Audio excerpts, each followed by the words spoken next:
the ritual begin.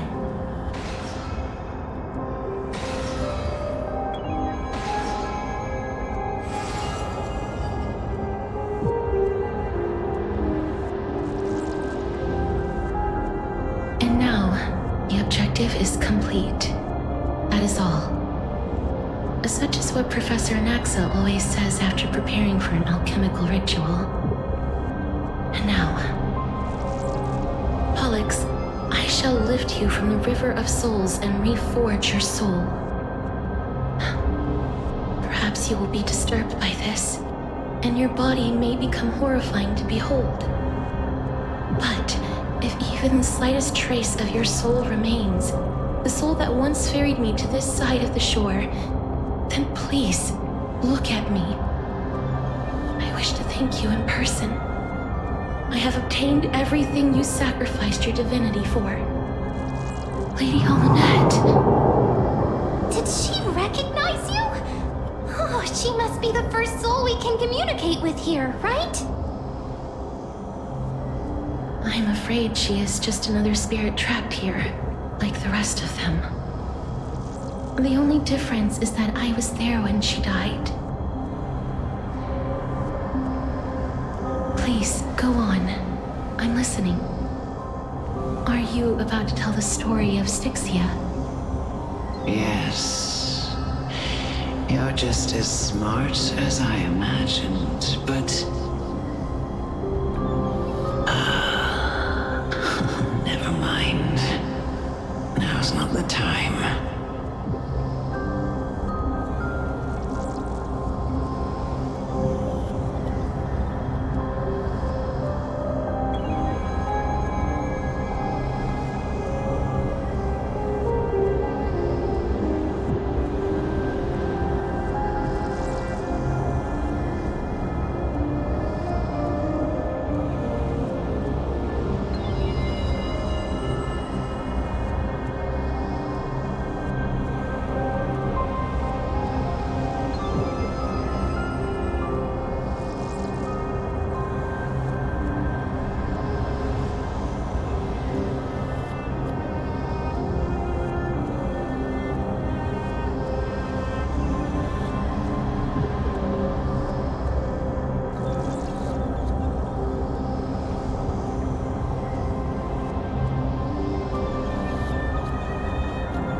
There's no need to worry, Elder.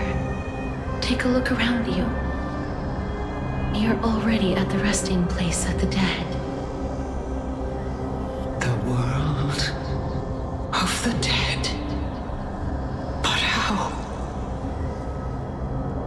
I understand that you chose to remain silent about the story to protect Casterus, the girl who coexists with death. But you no longer need to hide that story. I can assure you that you have protected that girl's life well.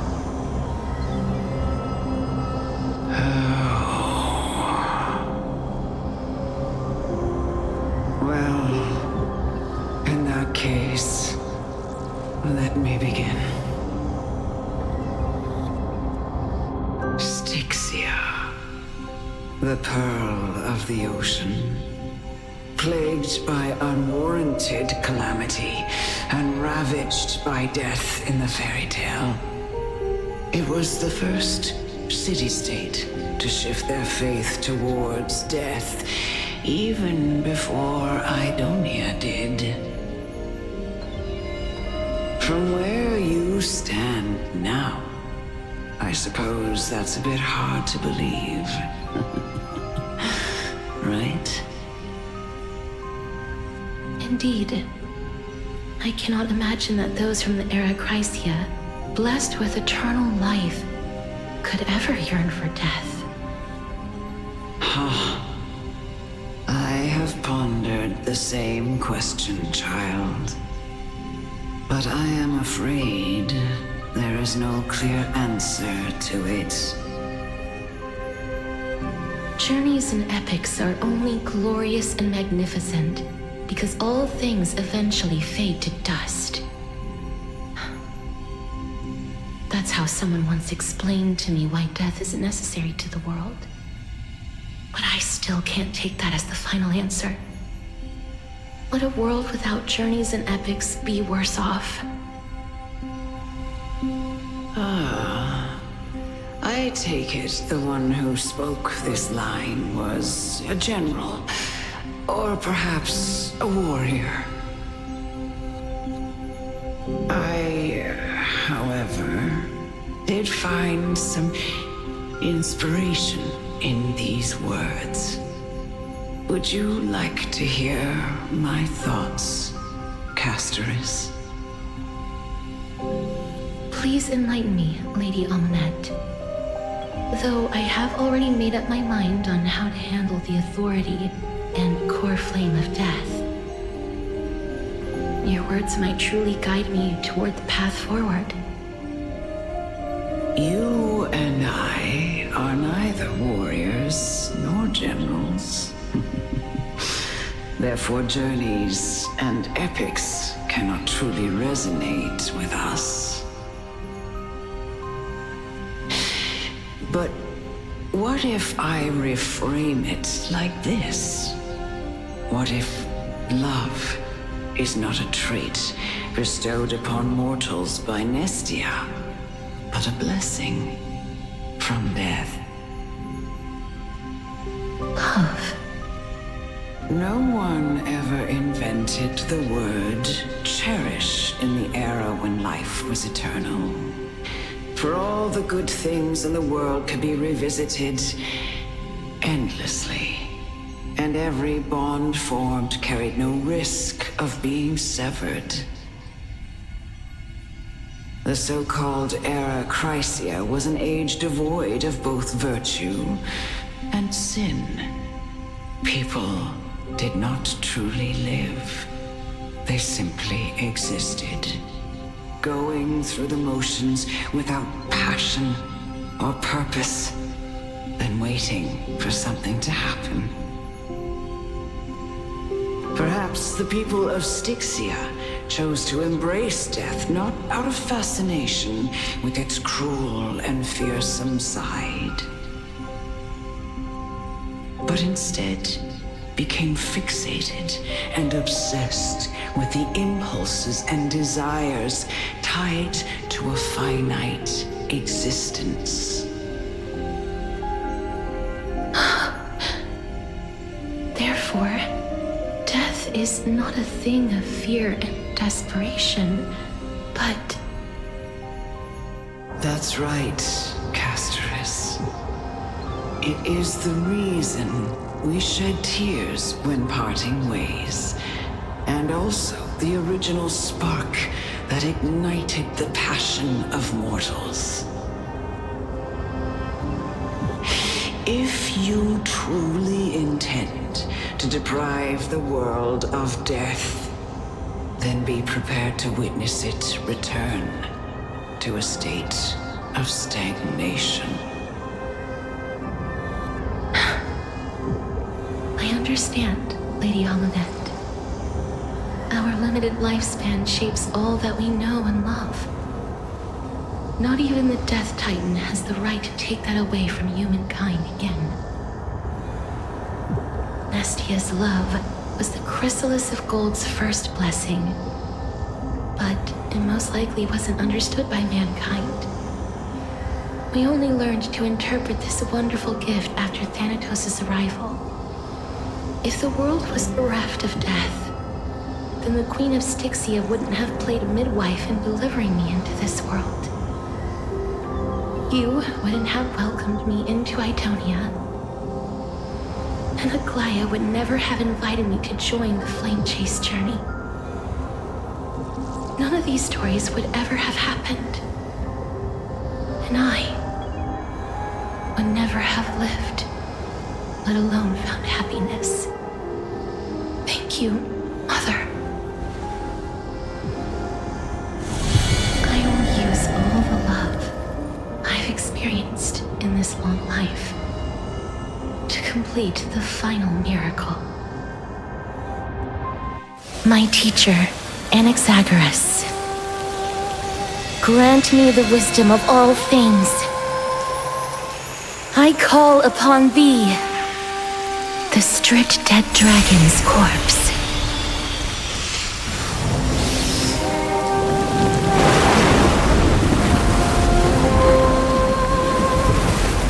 Rises from the earth, falls from the sky. As above, so below. This is the greatest power of all powers, unstoppable in this world.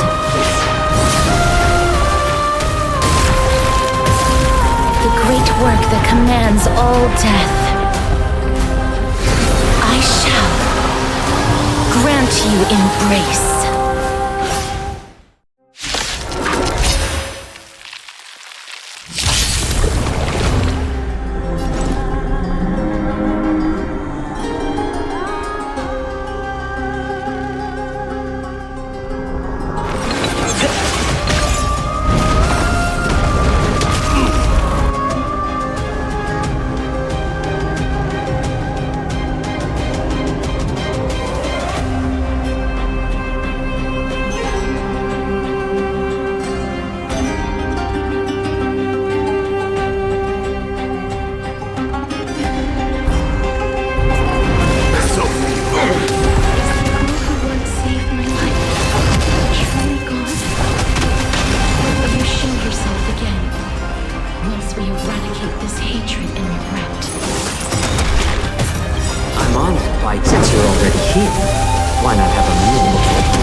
How about the essence first? Face accepts your punishment.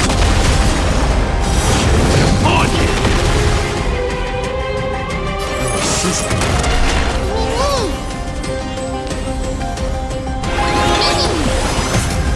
Forever do.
divinity. I can't die.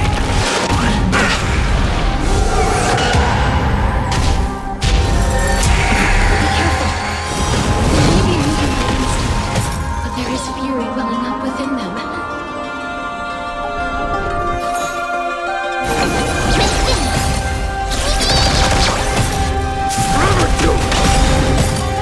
Dying soul, now accepts your punishment.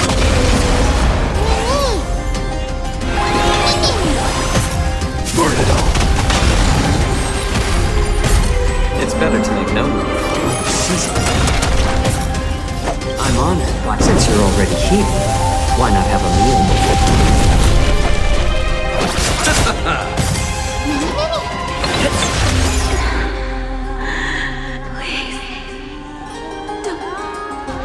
Turn back to the nether realm.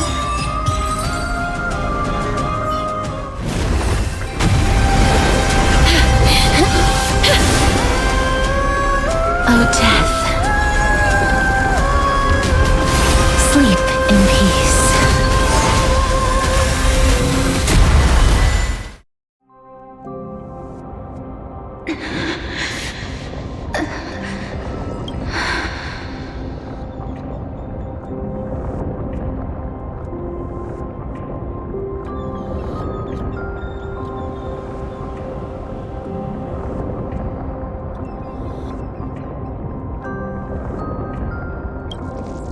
I'm sorry I have to wake you up from ancient death.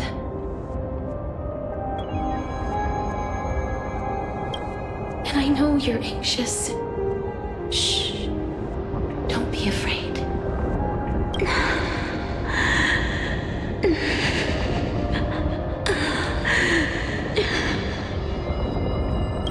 Do you remember me? I'm the girl you once carried across the Sea of Souls. I'm sorry I wasn't able to remember you, but with the help of many people, I was finally able to pick up these broken fragments of my past.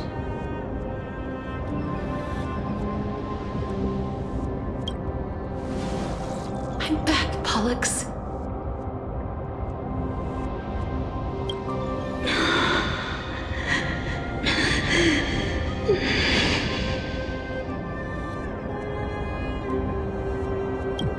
I know this might not be what you wanted.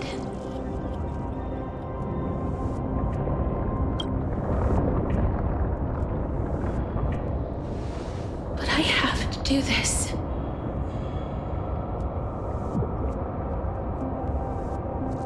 So please, carry me across the Sea of Souls again and return me to the Netherrealm, just like you did in the past.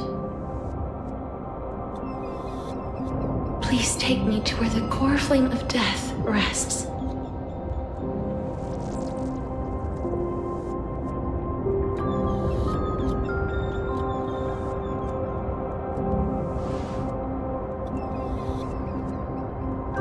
I'll be going now.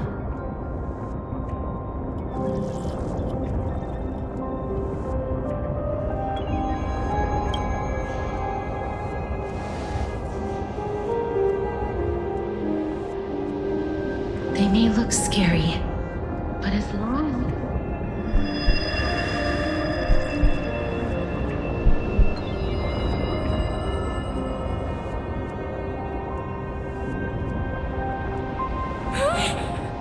What's wrong?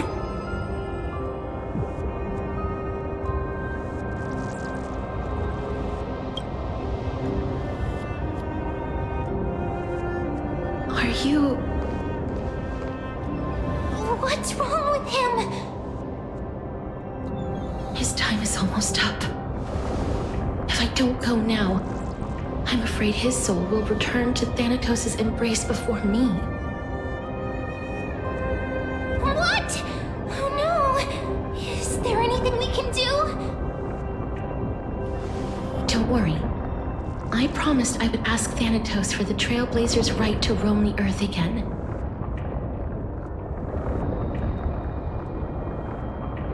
Mem, stay here and keep a close watch until I return, all right?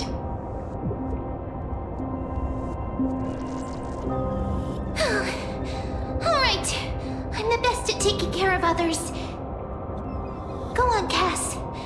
Make sure not to leave yourself with any regrets.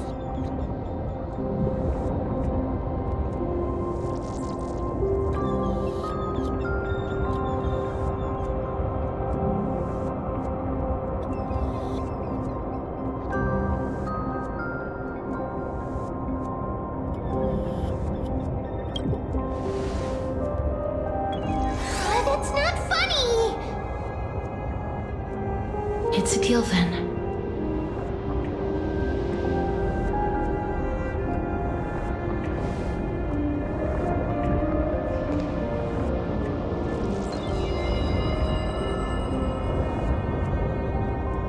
Please.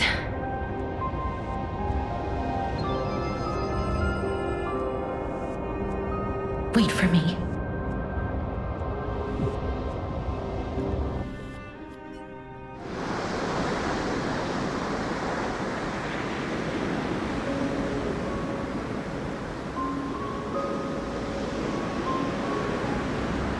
After all that, you still ended up back here.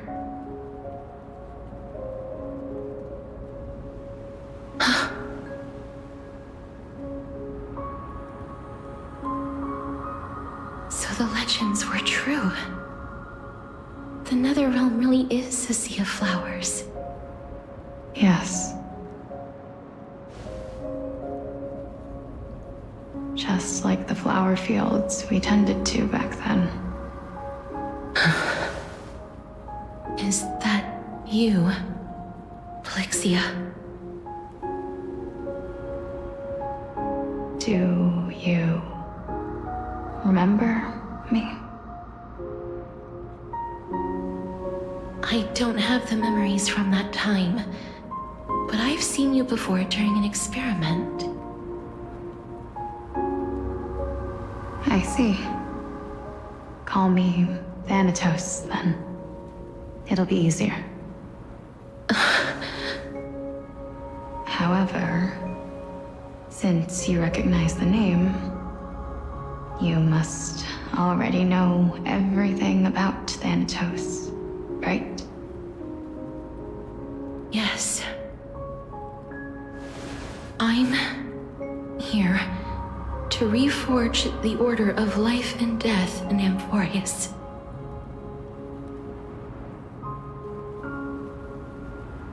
You know, my sister was a sympathetic, but rather sensitive person. Whenever she didn't want to say what was on her mind, she would avoid eye contact and look off into the distance. Just like what you are doing now.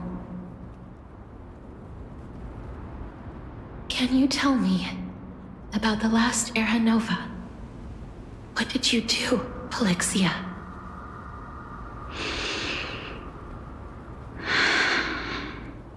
Where should I begin? I suppose we can start from the beginning. A long, long time ago, there were a pair of like-minded twins. As foretold in the prophecy, they were chosen to be successors to the god of death. But fate was cruel. The price of attaining divinity was to take the life of a family member with our own hands. That trial was indeed recorded in that memory. Then you should already know that my sister voluntarily gave up her own life so that I could ascend as the demigod of death. But I couldn't accept that. Why did we have to kill each other for a future she'd never see herself? That's not fair. So, while weaving the laws of the new world, I shattered the forbidden bottom line for life and death. I reshaped my sister's soul and took the form of the great dragon Pollux to carry her up the River of Souls and back into the mortal realm.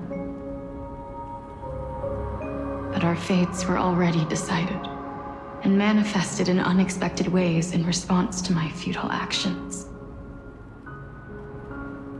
Aging is an unbreakable law of nature laid upon humankind, created at the same time as death.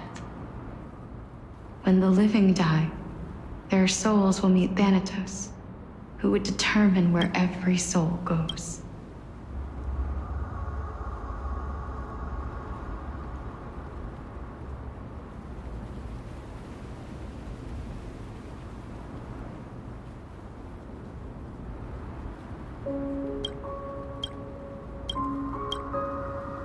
If the Reaper raises their left hand, the soul is granted death and allowed to enter the Netherrealm to await reincarnation. If they raise their right hand, the soul is rejected by the Netherrealm and returned to the mortal realm to continue walking the earth. That's why the Hand of Shadow can only lay down judgment and not embrace another being. Yes. Death was originally a pair of hands, but they were split in twain when we reached the mortal realm, never to touch each other ever again. The half of Thanatos that represents life, the undying human who grants death, that was the curse I forced upon you. Then, what about you? As the half of Thanatos representing death, I shoulder the fate of defying death. I died the moment I entered the world of the living. From then on, my Titan also no longer existed in this world. The cycle of life and death stopped. Souls were denied their audience with death and were left stranded within an ever-rising river of the dead. What irony. My selfish desire to save your life gave you and the world a fate far worse than death instead. Then, what was left of my reason was left behind in the Netherrealm, where I've been taking care of these flowers day after day, until there is now a sea of them, all while mulling over the subject of life, death, parting, and enduring an endless loneliness.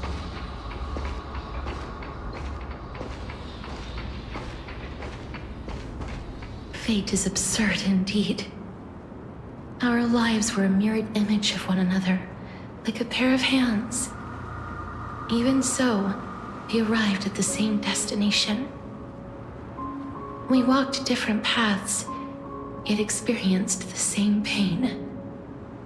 I had hoped that maybe you would at least have a good life in this cycle.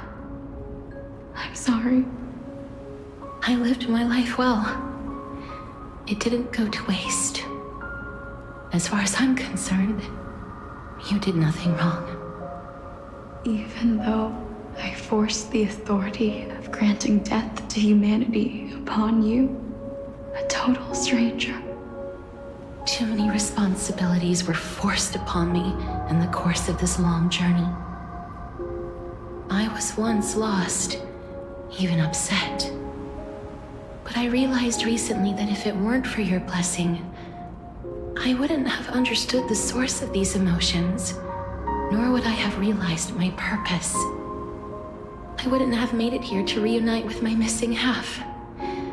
And we wouldn't be discussing our past while sharing the same view of this landscape. I wouldn't have understood the meaning of our existence. The meaning of our existence. This sea of flowers blooms on dead land, because we sowed it with the seeds of our separation and watered it with our tears of loneliness. Yes, The only thing death is allowed to create are flowers that bloom from blood and tears. That's why Thanatos cannot create living beings at will. Nor can the hand of shadow determine a person's remaining days. Because the life and death of mortals should never be dictated by another's will.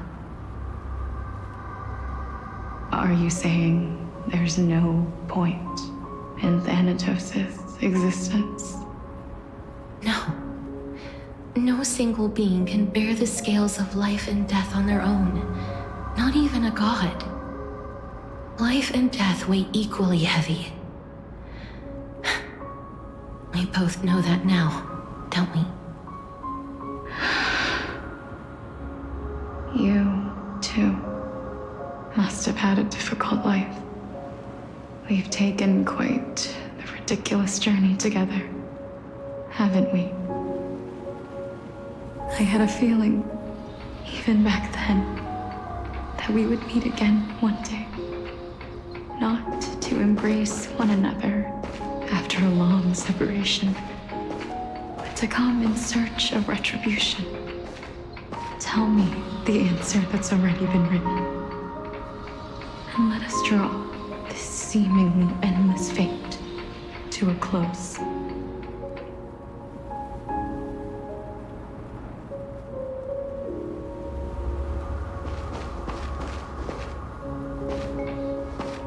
It's been far too long.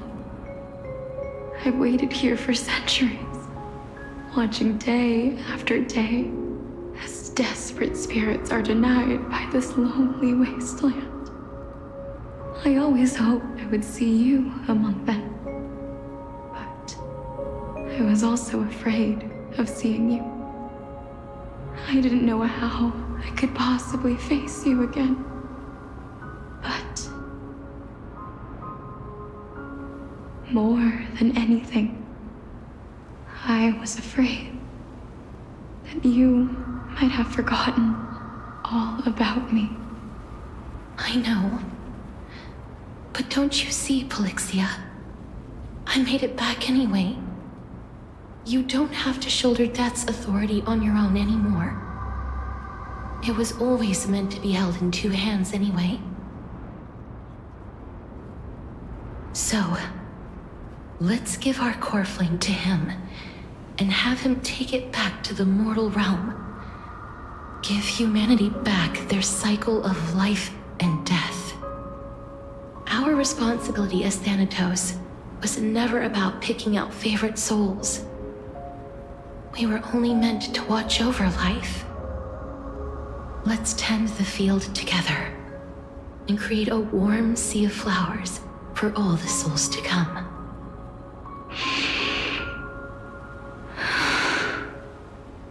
What do you think, Polixia?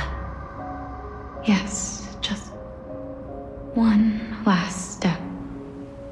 You shall wither, and through that, the dead will sprout again from the remains, and be reborn with the dead flame. As foretold by the prophecy, Thanatos' authority is only destined for only one person to wield. As the Chrysos heir of death, as their demigod, as a titan, our fated moment has arrived once again. Just like before. Yes, just like before. But unlike that time, the ones undergoing the trial this time are prepared. You've made up your mind? Yes, as dictated by fate. But I won't be afraid. As long as you're here with me. Complete your trial in this life. Grant me the embrace of death, and light the spark of life ablaze. You've been tempered by life and death. I know you'll be able to give this wasteland its first breath of life. Like a raven butterfly, flying swiftly into the nether realm, perching on the twig of death.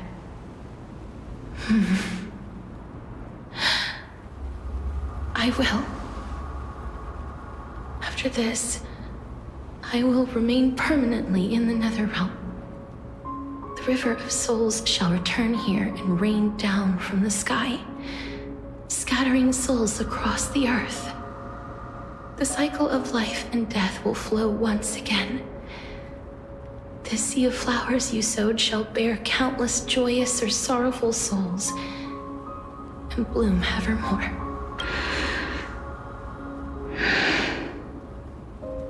Thank you. Just one last thing. Can you grant me one wish? Of course. What is it? Please, don't forget me. I promise you, when we meet in the next world, even if I have endured another reincarnation,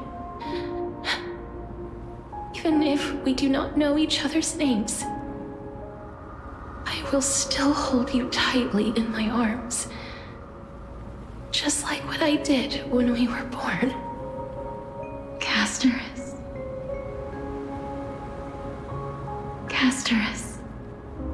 You're as beautiful as a fleeting butterfly.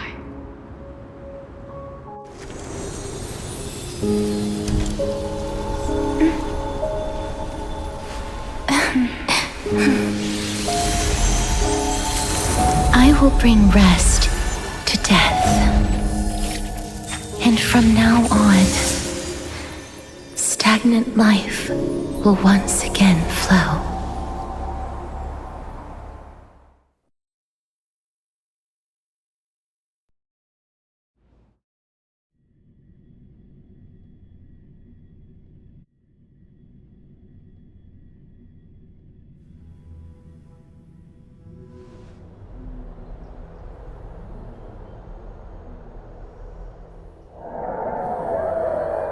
Time flies.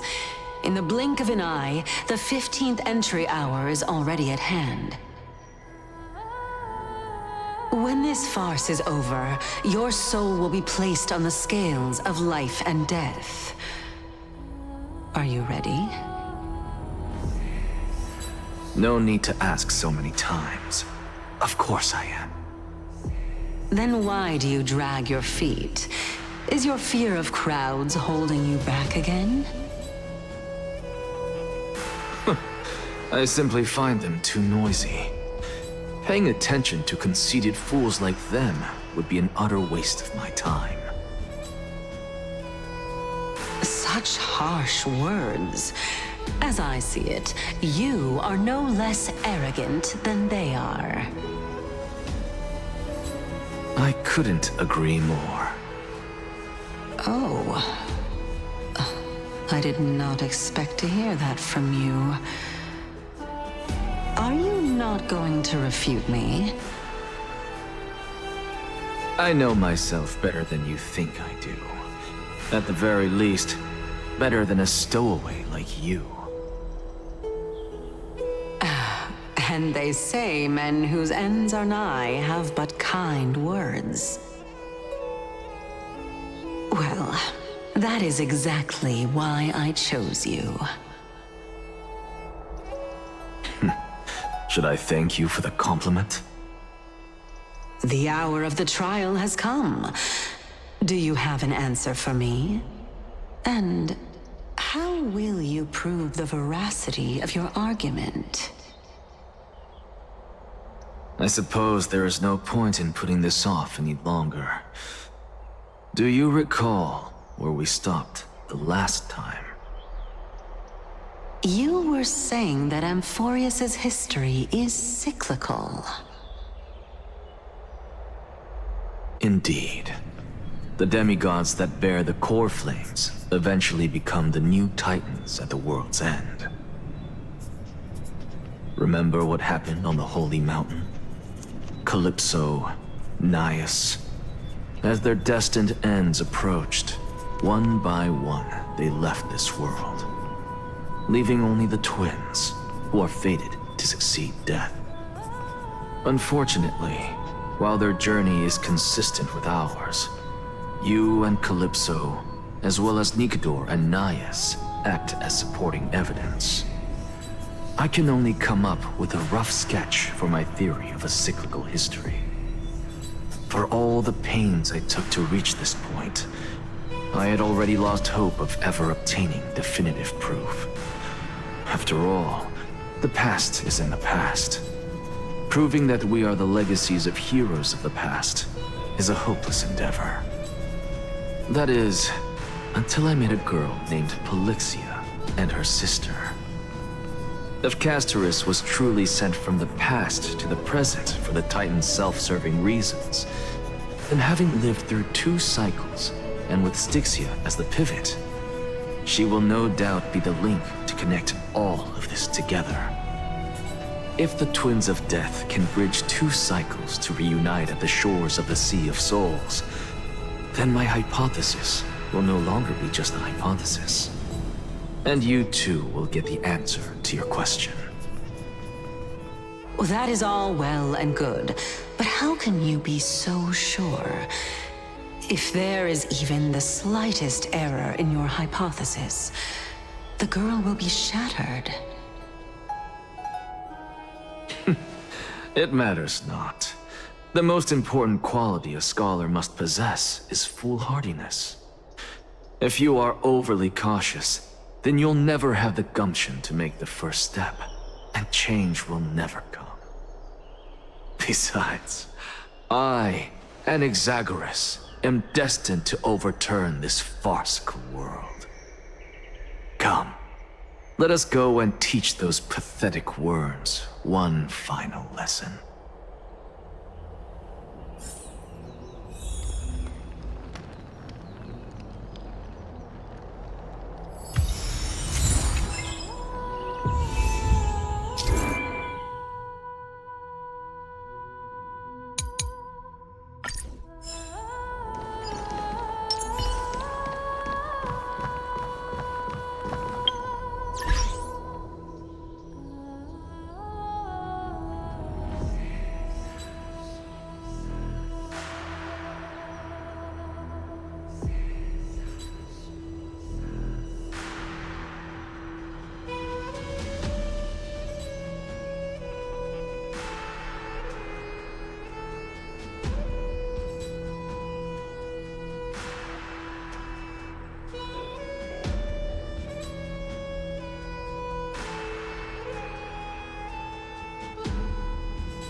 So they are leaving the final debate to him.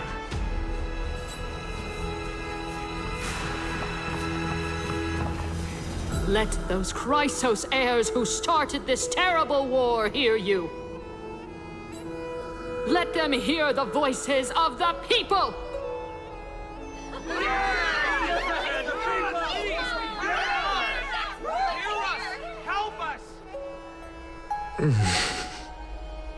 As always, that woman knows how to stir up a crowd.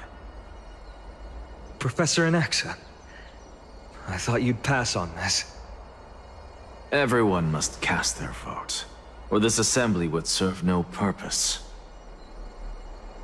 Prof, do you truly think it's wise to entrust the fate of the world to an assembly like this?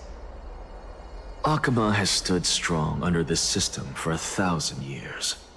It stands to reason that there is purpose in its existence. But that is not what you're asking, is it? What you really want to know is Aglaya making the right decision in entrusting the fate of the world to you? Nothing ever escapes you. I didn't spend all those years teaching you for nothing. Most people only take 4 years to graduate, if I recall.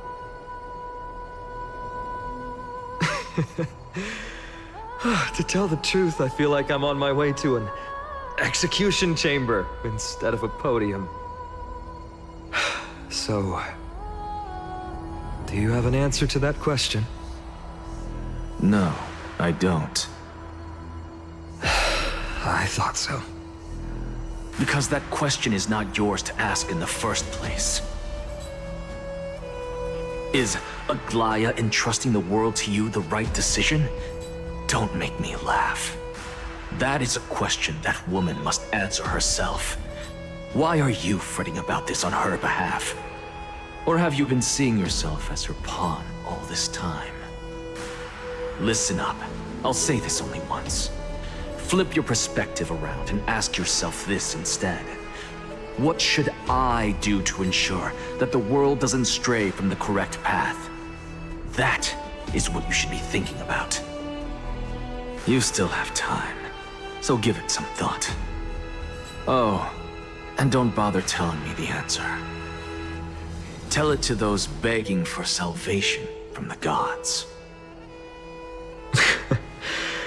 Got it. Thank you, Professor Anaxa. That's Anaxagoras to you. Who will you be voting for? That'll depend on how well you perform. May Circe safeguard your thoughts.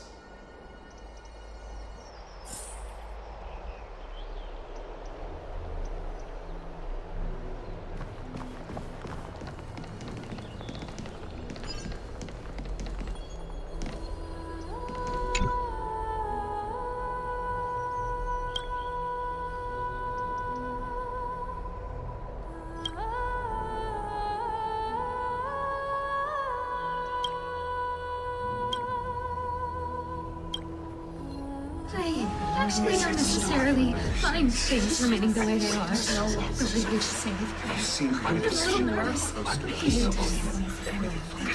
Thank you. Elders and citizens, silence, if you please. As the Theoros, I present to you Finan of Ides Elysiae, virtuous citizen of Akima, and the last speaker of the Assembly.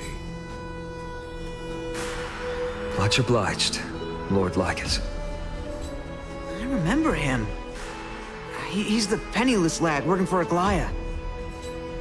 Where's Lady Goldweaver? Why is she sending this guy to give the last speech? Is this really the end of the Flame Chase journey?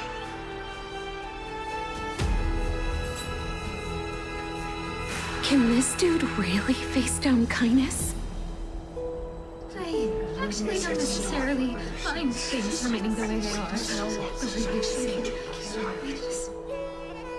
By Kefali above, dear citizens of Akima, as you look upon me, so too do I see you.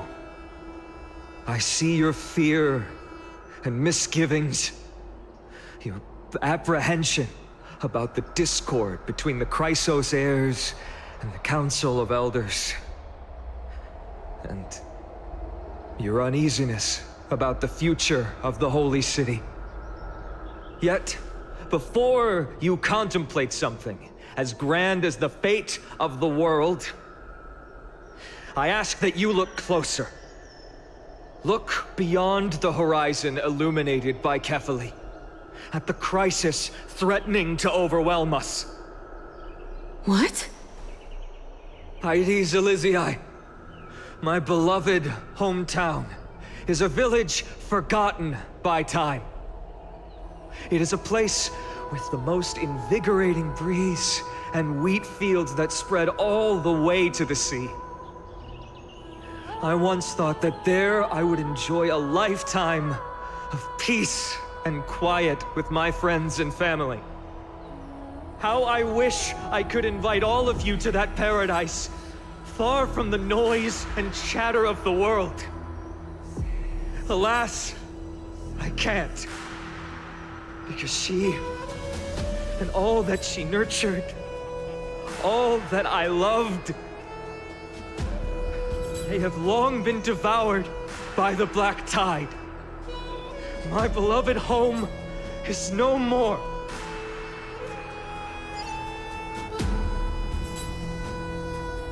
I will never forget the day the black tide struck. My father, Hieronymus, fought with a broken sword to his last breath to protect his child. My mother, Aldada, she was ripped apart by monsters. Also, I might live to stand before you here and now. Galba, he was a hunter. But in the end, those arms that once drew a bow instead embraced Piso, his beloved son, as they both breathed their last. Pythias, the teacher, risked her life to save her students, but a burning beam fell on her, crushing her. And what of Livia, her daughter? Did she make it out alive?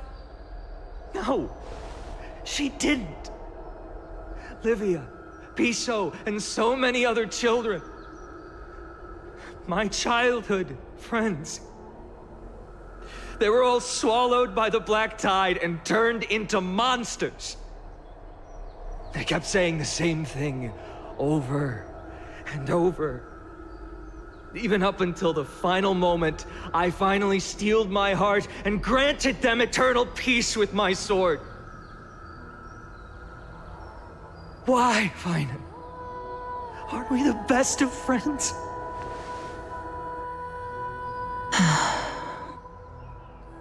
That is the black tide. A looming threat that can bring Akima to its knees any time.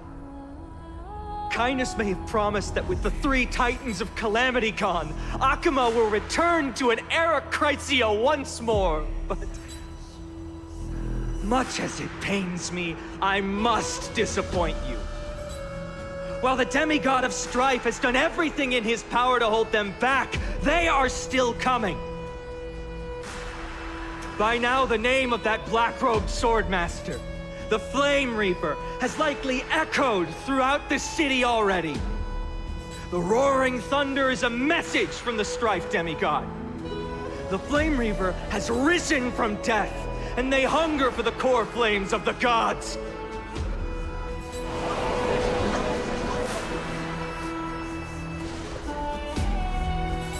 Lies! If such a powerful enemy is indeed approaching, why is Akima still a picture of peace? Exactly! The city of Akima shows no signs of pandemonium or chaos. And why is that? I beg you, spare a moment to think about this. Are we able to stand here and hold this assembly in peace today because the danger has passed? No! This peace we enjoy is no gift of fate. We are able to stand here today only because the Chrysos heirs have stepped up and shielded Akima from calamity. With her golden threads, Aglaya has preserved and continues to preserve these idyllic days that all of you hold dear.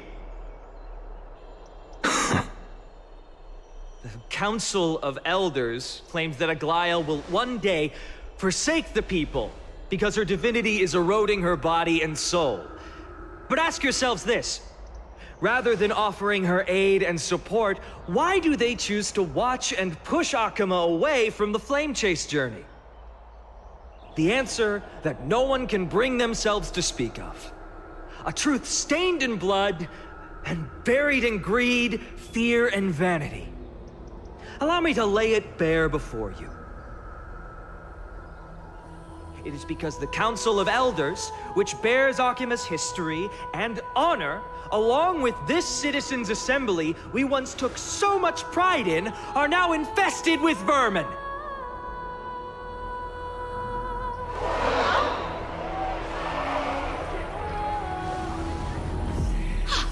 You insolent whelp! How dare you! It is true that Aglaya has reached her limit. Why? Because she has been working tirelessly to weave the defenses of our holy city against the encroaching evil. full well these vermin are making up baseless accusations about her and scheming in the shadows. Not once has she ever failed Akuma. Yet these vermin attempt to tear her apart, tarnishing her name with unfounded allegations. She may have been blessed by divinity, but hasn't her heart always stayed true to humanity? They attempt to mislead you and reduce this assembly to a crude standoff between gods and humans, but citizens of Akuma. Once more, I implore you to open your eyes and look at those around you. Examine them closely. Beneath all that finery, do you see the good heart of a human or the poisonous glands of a pest? Make your judgment, then turn your gaze to the demigods whom so many of you regard as cold and merciless. Do you not see the light of humanity in them? And those who wear the mask of humanity yet utter only hurtful, slanderous words. Can you not see that their souls have been corrupted by power?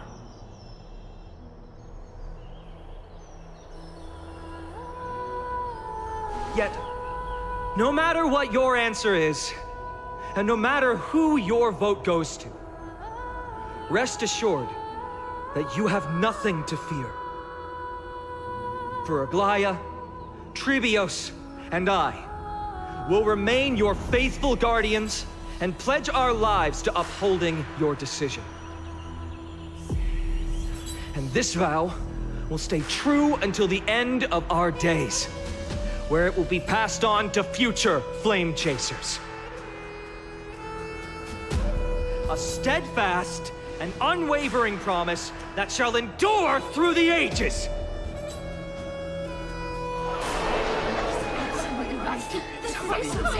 Only our best just mine. I still don't understand it. I will never believe our heroes are always have to end. So.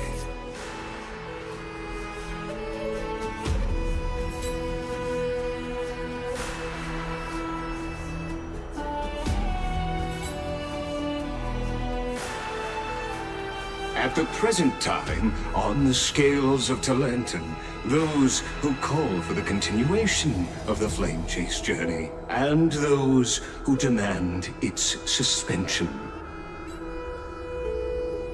Each faction holds an equal share of votes, resulting in a perfect balance. As expected. This is the moment when the Flame Chase journey is the closest to its end. And now, it's your turn to vote, Lord Anaxagoras. Is there anyone else who hasn't voted? No, you're the last. Cast your vote with care, for your decision will break this impasse. I have long since made a decision. Very well. May you bring much needed change to this farcical world.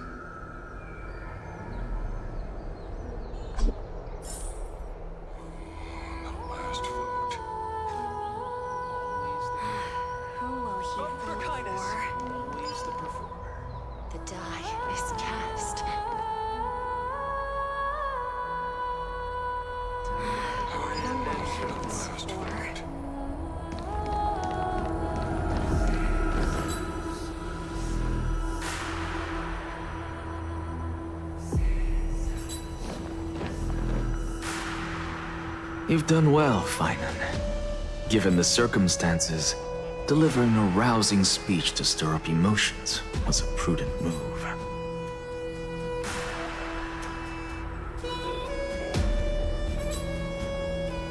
Thank you all for your patience.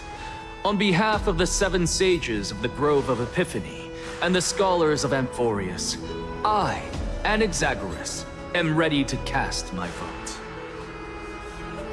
But before that, in the interest of fairness, Lady Goldweaver, I pose a question to you before all who are gathered here. Will you, as Finan has promised, stand by the decision made in the Assembly, regardless of outcome? In the interest of fairness, I make no promises, lest it should influence your decision. Very well. I thank you for your honesty.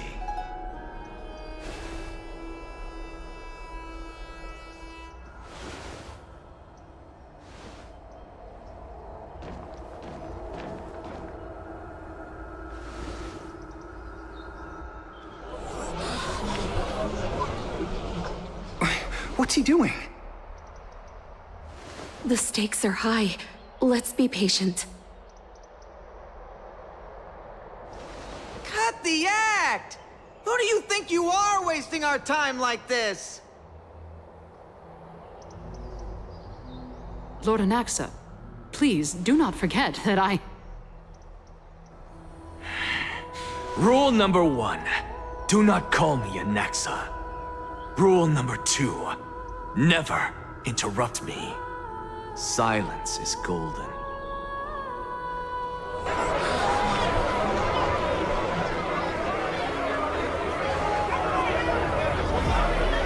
Just vote already. What are you waiting for?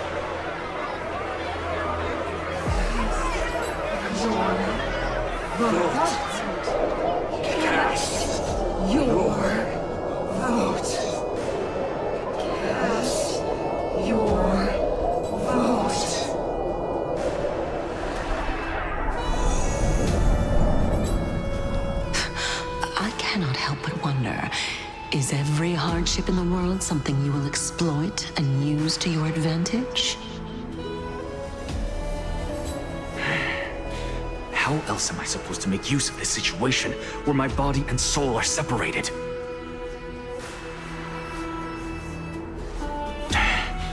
Oh, Circes.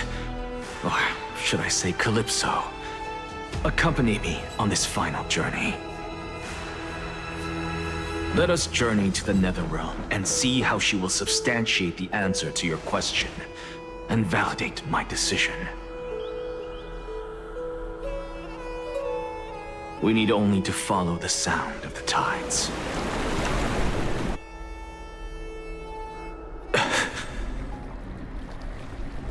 You are... Well done, child. Just as I foresaw, you have achieved great things. Teacher. What a twist of fate. A blasphemer raised in the doctrines of the Venerationists. It's like a foal kicking its mother in the belly after taking all her milk. I respect you immensely, sir, but... You cherish the truth even more. So, child, do not be troubled by the criticisms I have borne. Do not let those voices hinder you as you forge ahead. As the sage of the Venerationists, I am duty-bound to oppose you. But, as your friend and mentor, Anaxagoras, I say, go forth, for the truth is already in your hands. I will keep that in mind. Go now, child. Your lonely pursuit is about to welcome a new chapter. And when you reach the end of this journey, may we meet again with the truth before us. You have my word, sir. May Circes safeguard your thoughts. May Circe safeguard your thoughts.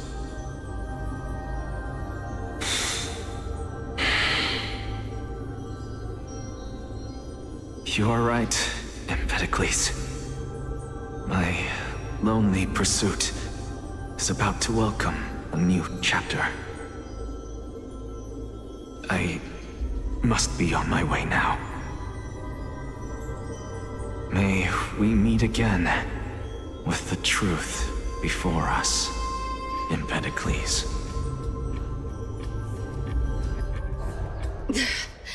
What are you waiting for? Just cast your vote. Silence! Silence, everyone! Behold, Circes, here at the center of the world, I shall write the final step of my proof. For this place is but one step away from the truth.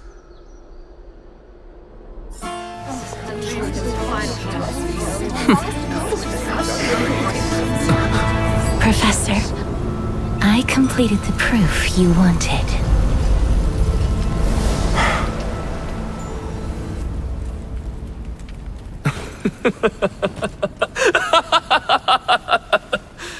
Thank you, Castorus. The answer is plain as day. My vote goes to the Flame Chase journey and nothing else! Elder Kindness, I have deciphered the truth of this world!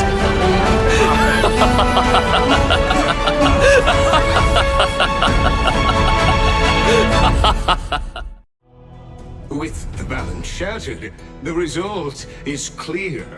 Buy carefully and to Lenten above, as the Theoros I have observed. No!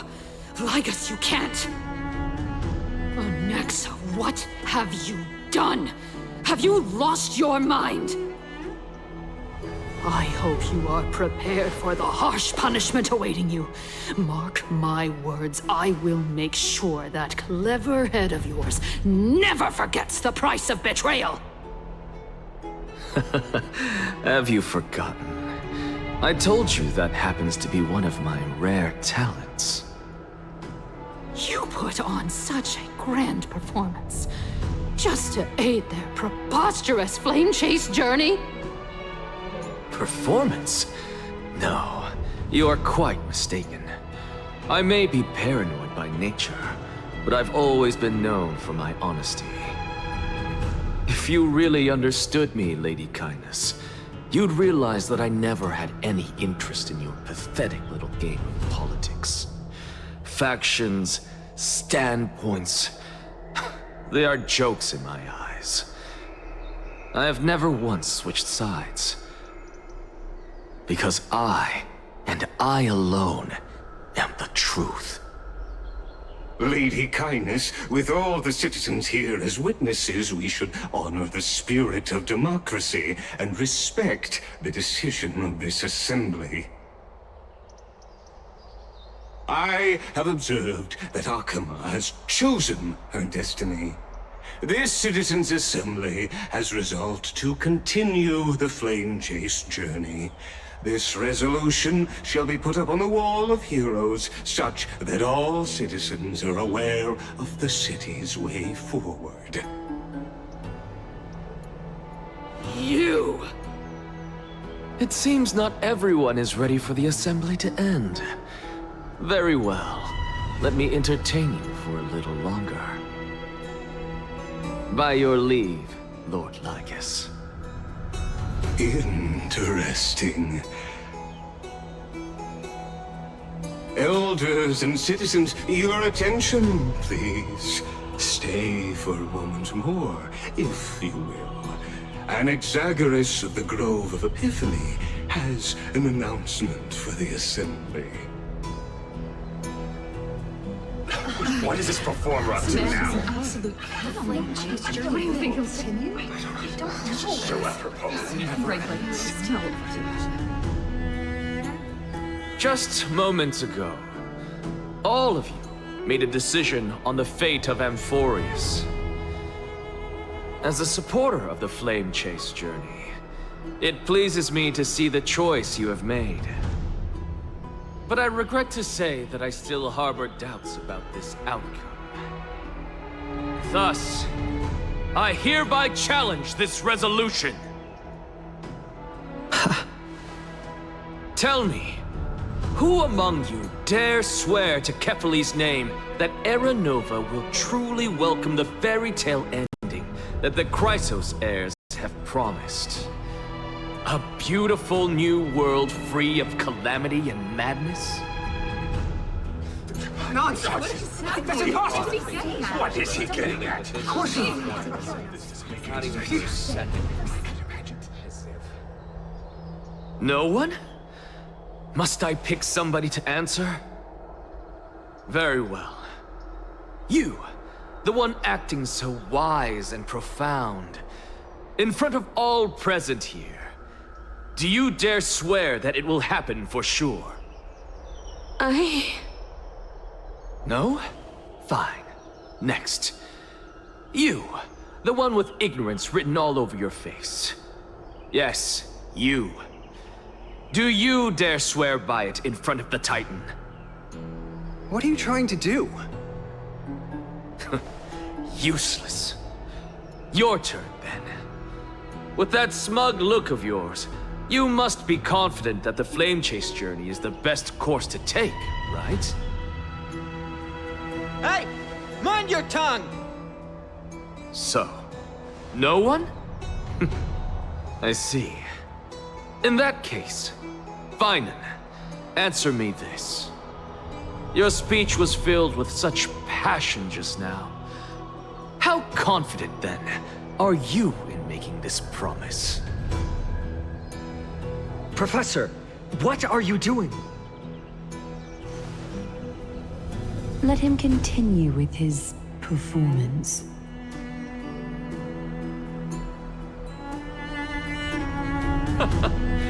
Will you look at that? Even Finan and Aglaya lack the courage to make such a promise. And what's even more absurd is that no one but I can promise you this new world.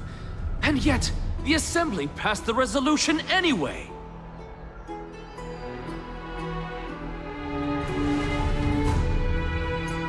But you needn't worry, because I knew better than to trust you good-for-nothings. That is precisely why I am here today. To give you one final lecture. Now listen up and listen well. I, Anaxagoras of the Grove of Epiphany, hereby declare everything that the Flame Chase journey promises is true. Finan of Ides Elysiae, the prophesized demigod who shall succeed Kefali, will reforge each and every one of us in the new world with his complete, intact memories. What? The core flame-bearing titans were the Chrysos heirs of yesterday. And the Chrysos heirs who carry the core flames today will become the titans of tomorrow.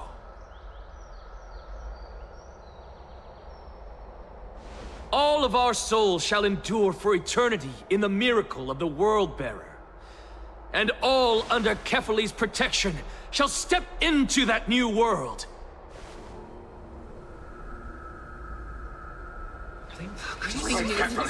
This is pure blasphemy! It's impossible. What?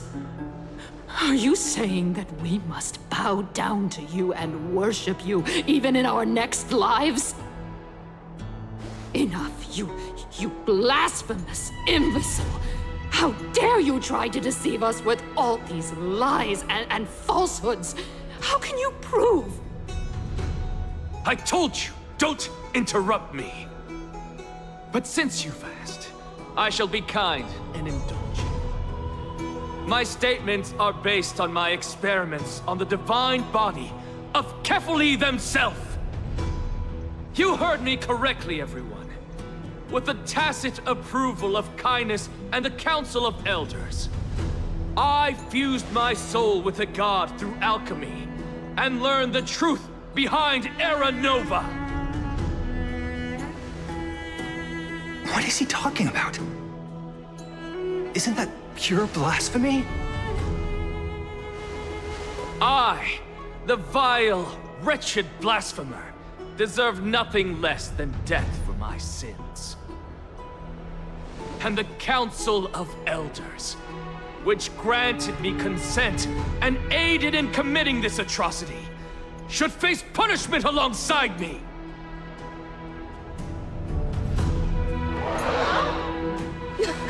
By the gods! Even kindness has betrayed Akuma! The Council. We're carefully afloat.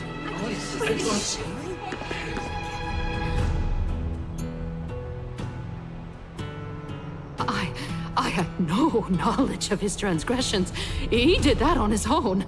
The Council of Elders bears no responsibility for his actions.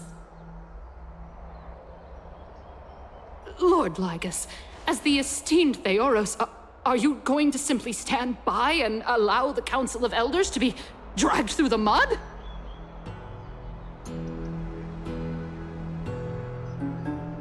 If the accusation is true, I will acknowledge it. If not, my conscience stands unburdened. Lady Kindness, the reputation of the Council of Elders was not built in a day, nor will it be shattered overnight. Repercussions await those who fool the people, and punishment must be meted out on those who abandon their vows. We should respect this beautiful city and her people. You... Lady Aglaya, the Gold Weaver, I humbly ask that you take on the responsibility of overseeing this judgment in the name of the fairness of Talantin and the justice of Kefali. Considering the circumstances, and in accordance with Akuma's codex, as the only demigod among us, you shall rightfully wield this authority. The honor is mine to bear. How is this permitted? They can't let this happen. Somebody do something. This is how it's supposed to go. Elders and citizens, silence, if you please. Anaxagoras of the Grove of Epiphany has made his statement clear. As per Akuma's codex, I request all present citizens to stand with me in exercising the right of judgment. First, Elder Kindness of Akuma and Lygus the Theoros stand accused of neglecting their duties and abusing the law, leading to the egregious blasphemy against a god. In the names of Talantin and Kefali, Akuma is to form a committee before the 7th action hour to conduct an investigation and disclose the findings to the public for subsequent judgment. Yes! That's what we deserve! Agreed! Curse you! Now, concerning Anaxagoras of the Grove of Epiphany, he has confessed to grave blasphemy against Kefali. In the names of Talantin and Kefali, the accused must be allowed to hear the people's voice prior to the execution, for a chance at a reduced sentence and possible pardon.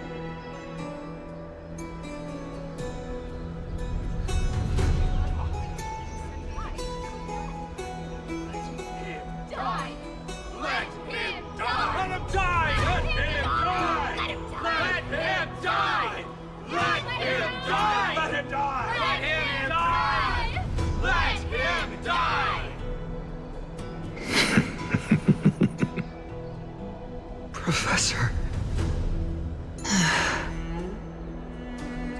Let him die. Let him die! Let him die! Let him die! Let him die! Let him die! Let him die! Let him die! Let him die! Let him die! Let him die!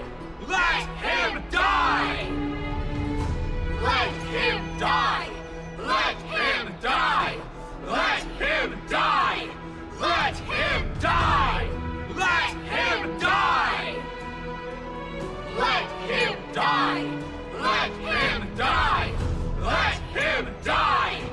What decision will you make, Lady Goldweaver? Enough with the hesitation, Aglaya. This is not like you.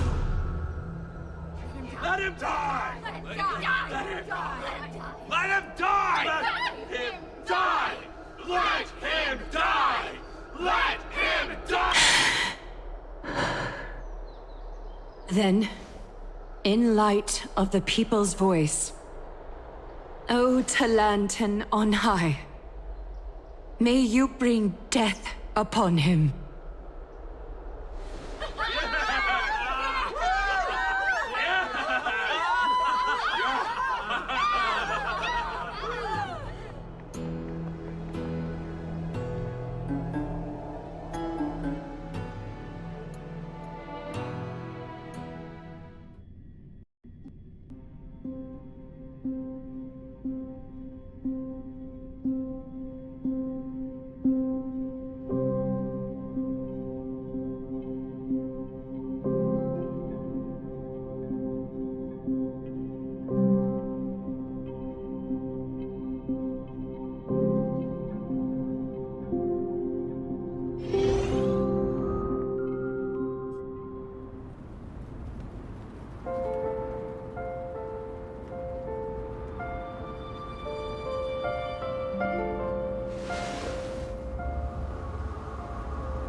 Allow me to reintroduce myself.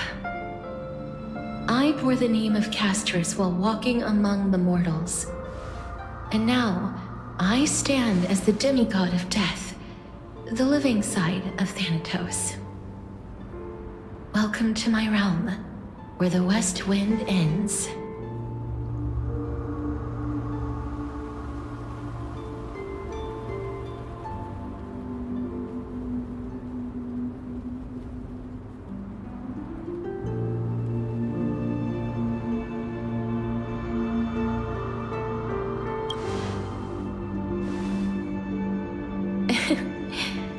Every departed soul who has arrived here has expressed the same. Did you know? Every flower here was planted by Thanatos themselves. These flowers were originally both lifeless and immortal, but in the first rain brought by the River of Souls, they were given new life, flourishing as the bearers of countless souls. And it is my duty as the Master of Death to tend to their well-being and foster their growth in this serene haven. Similar to the structured cycle of life and death in the mortal world, these flowers too shall wither and fade, returning to the earth and then ascending to the sky with mist and tides. Eventually, they will descend to the mortal land as gentle rain. Every soul undergoes the perpetual cycle of reincarnation, albeit in varied forms, until the world meets its end. Yet, sadly, there's no time left for Emporius to wait for when the flowers bloom again. Now, death is the power at my fingertips. It once led the souls of the deceased here, but I shall open the gate of the netherworld and return you to the realm of the living. In exchange, please take the core flame of death with you and complete the flame chase journey. Do not let our work thus far be in vain.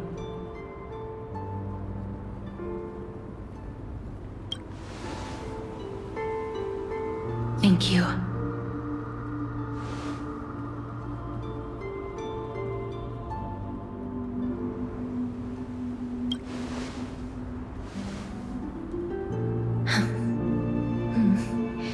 Just like the other demigods, I will stay here and embrace my destiny. That being said, it is not easy to guide a lost soul back to the mortal realm. The whispers of death are sweet and alluring. If your determination wavers, you will succumb and be forever ensnared by the Netherworld's grasp.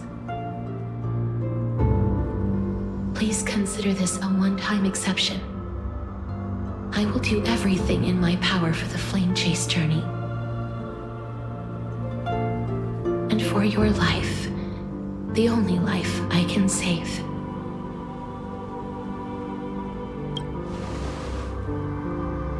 I am glad to hear that.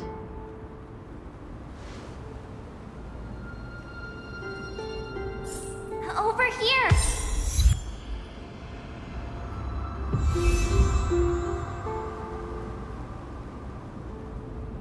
I believe in you.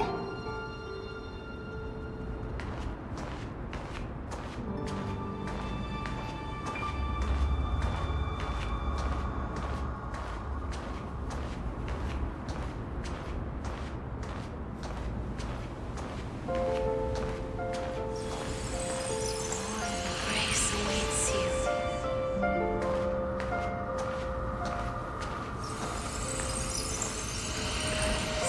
I beg you, look back for me. Lift your chin up high and step forward with us to war tomorrow! That's right. Keep your eyes on the dawn.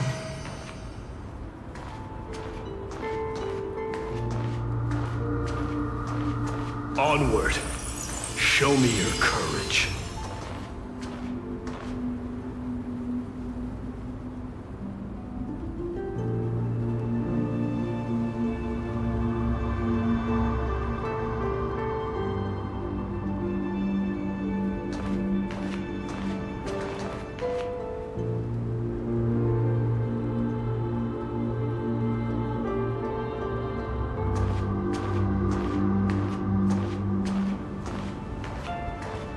Partner, we shall become heroes together.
This is proof that you once lived.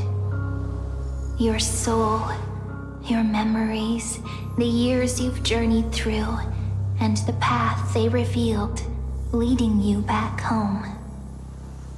So, continue onward. Do not stop moving forward, and do not let her sacrifice and the support of all who have stood by you be in vain. Over here, friend! Take my hand. Let's go home.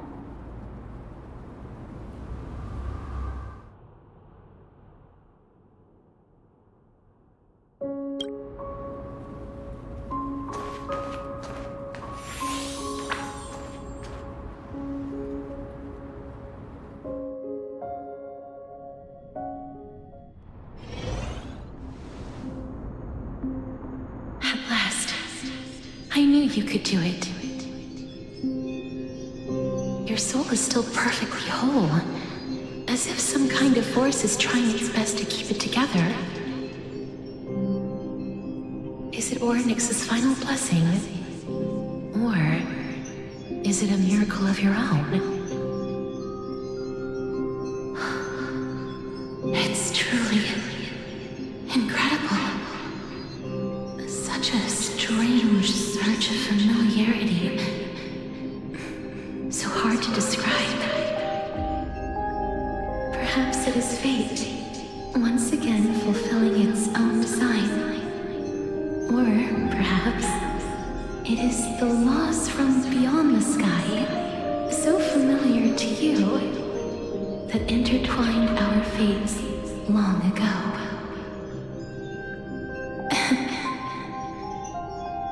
It seems that this is the riddle which cannot be solved anytime soon. The sensation of becoming a demigod is truly wondrous. It's as if the river of souls is winding its way through the depths of my spirit, transforming with each breath into a fine rain that nourishes the world. Do you recall that prophecy? At the end of the sea of flowers, the souls of the living shall warm thy fingertips, and after an embrace, there shall be eternal separation. I promised you that I would do everything in my power to give it another meaning. Now, as I stand as a demigod and destiny draws to a close, I can finally end it in a way that is as beautiful as it deserves. The wish I once sought but could never grasp is now within reach. In this brand new world, every blooming life will lift its arms in celebration and recount the profound meaning of this very instant. Every touch, every embrace we share will never again be an ice-cold loss. They will radiate with an intense warmth, sowing love far and wide throughout the land. The other shore is very cold.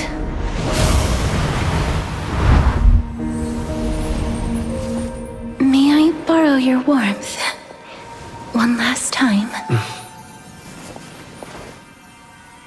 Thank you for fulfilling this wish of mine. The place I'll be going to is what humans call the Land of Sorrows. But with this heartbeat and the residual heat of this embrace, I shall turn the nether realm into a gentle place of rest.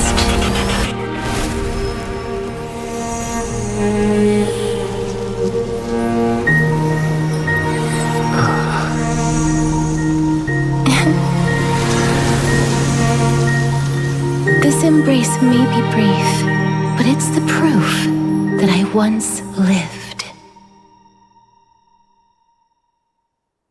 Farewell, then.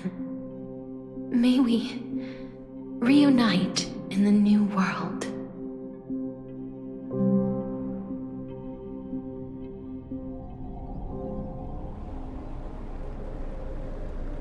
That grand and absurd performance was what you've been seeking your whole life? I gave up everything in search of truth, and it culminated in this very moment. You, on the other hand, performed as I expected. You did not hesitate when you saw the chance to attain power. It's as if you Crave power, like a fly craves rot. Those are your words, not mine. But what you said at the end, did you already know what I had planned for Thailand? I may have lost an eye, but my vision is clearer than anyone else. You've nearly exhausted your humanity. You're no different from my current state as a walking corpse. That's true. I've long since burned to ash over the past 1,000 years. Only he is capable of unleashing a raging fire that rivals our final great enemy, Aquila. So, this is our last chance. How about we let go of the bad blood between us? May I resonate with your core flame, Aglaya? Please do. That's impossible. To persist with your soul thinned to such an extent. You're insane. Just as you fight to lug your corpse onward to complete your unfinished goals, I have my own reasons for doing this. Until Finan grows into his position as the prophesied leader, I must continue to lead everyone on the flame chase journey. I must keep inching forward, even if only as an empty shell. I've long predicted this was the case, but I didn't think you'd already lost so much. How ironic. We would have avoided so many misunderstandings if you and I had just spoken this candidly before. But casting aside our ideological differences, there is one thing you and I agree on.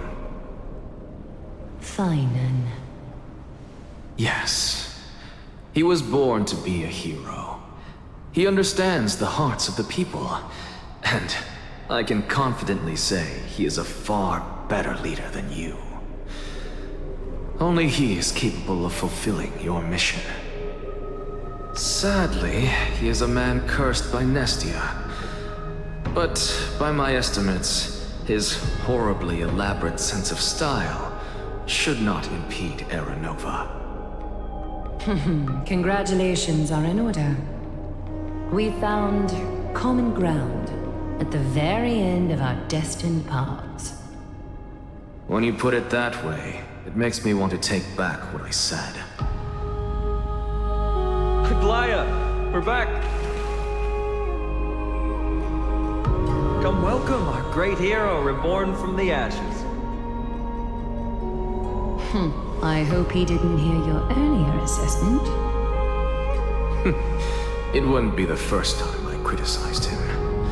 A man should be aware of his own shortcomings.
I'm gladdened by your triumphant return.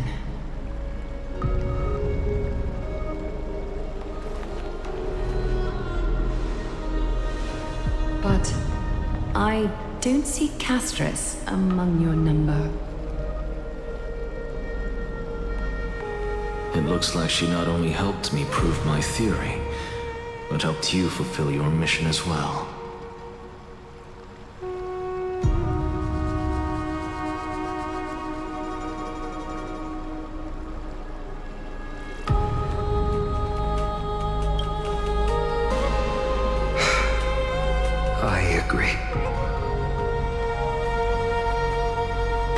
She might not have been able to change her fate, but she still wrote the final verse of her epic herself.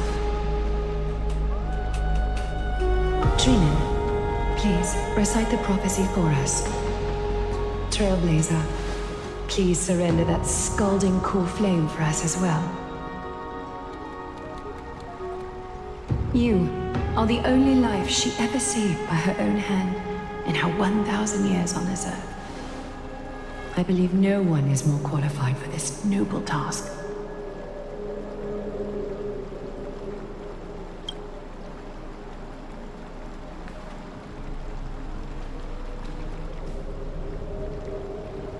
O gods who have returned, and gods who are still watching, today we bring you a soul laid bare.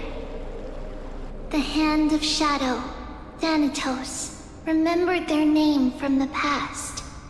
From daylight they came, and to their fragrant dwelling they return, to walk now among your ranks. And there was one who joined hands with the Titan, a traveler risen from the dead and reborn among mortal kind. He is the everlasting night, and shall now proclaim in his good name, O Majesty of the 12 Titans, pillars of the world.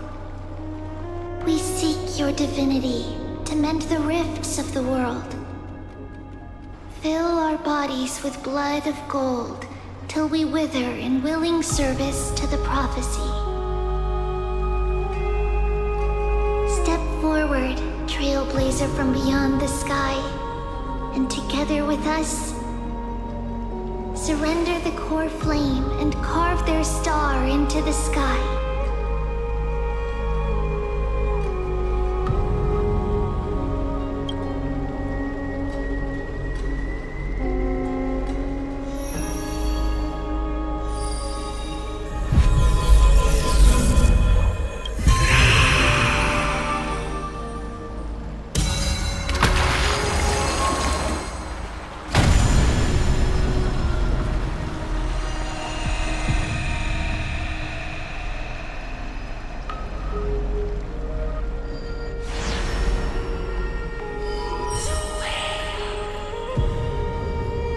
Constellation for death. For life and death, to be more precise.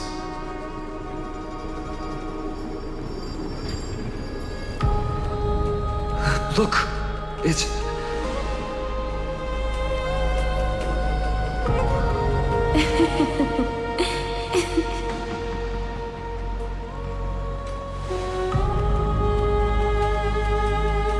No, it's only a divine echo.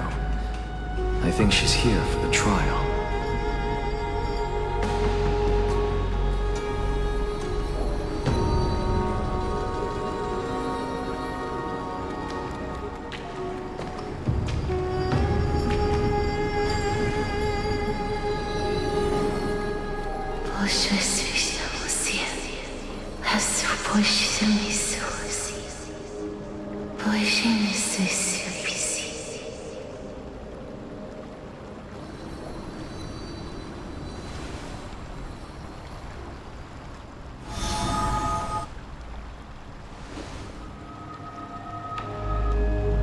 did she say?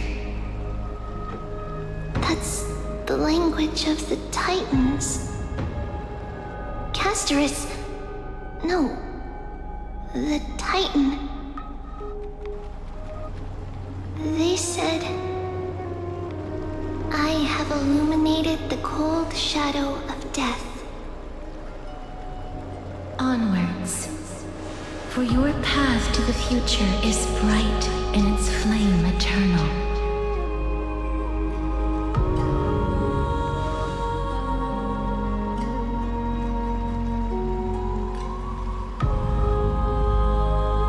Do not forget.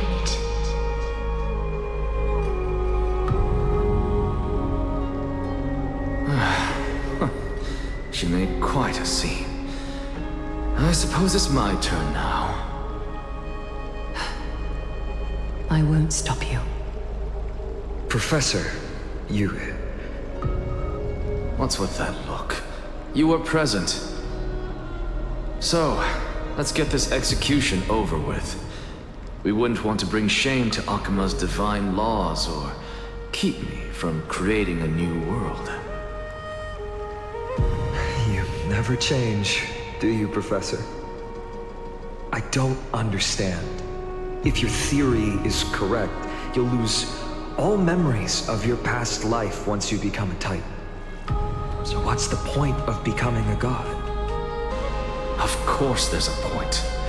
Even if I forget who I am, I'll still have my brilliant mind. It goes without saying, I'll find a way to retrieve memories of my past life. Besides, I still have you, don't I? I still don't really understand what you said during the assembly. Even if it were true, things reforged from memory could never be the same as the original anyway. Then allow me to tell you right now that you're wrong. What exactly are we? My answer is that the Chrysos heirs are the future Titans and vice versa. Of course, this answer only applies to us. So, what are we when it comes to regular mortals? The very essence of the world, our souls, are tiny invisible seeds that hold records of each person's memories of the world. And we are the buds that sprout from these seeds to grow into great trees. Is that what new sporism means? Correct. Once our physical bodies are born, we become new extensions of the world. From there, we plant our seeds into someone's memories, and then scatter them into the hearts of countless people in the future. Just as seeds are affected by their environment, so too will our appearances differ across memories. But the partial memories we carry will always be the same, because that is just how the world is. To destroy our very existence, one must destroy the world itself. But we have someone who will still live on with his perfect memory. That person is you, child of Kefali. This is what it means to be the world-bearing Titan. So, carry everything of this world and live on. Don't disappoint those most precious to you. Don't disappoint Lady Goldweaver. And especially, don't bring dishonor to my theory. Anaxa, I swear to you, I'll lead everyone to our reunion in the new world. Good. That is all I have to say. Farewell, everyone. May we meet again in the next life. Farewell, great performer. May Circes safeguard your thoughts.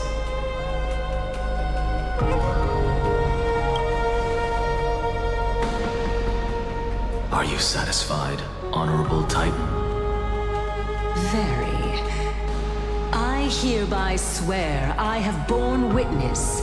Anaxagoras of the New Sporists and the Grove of Epiphany has successfully overcome the trial of reason. Thus, I shall confer upon you these words. You shall transcend the peaks of purity and return to corruption and hardship. Oh, so that's a god's prophecy. It sounds like you just rephrased my past, present, and future. Oh, Circes. Is that all you've got? Well, you've already transcended the peaks of purity, and you were never the type to give me any leeway. That is true. But I do still have one question. I knew it. What is it? Maybe we're thinking of the same thing. As you've so boldly stated, we and the world itself live on through the memories of others. If that is the case, whose memories did the very first new spore sprout from? How should I know?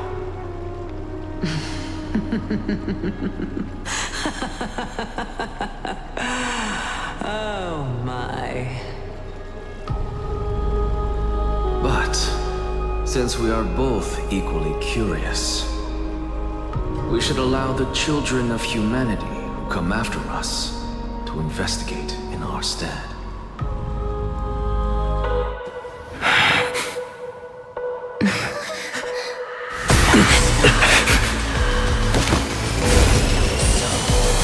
Rejoice, Circes. I sow the seeds of suspicion in the new world with your soul! And now, the objective is complete. That is all.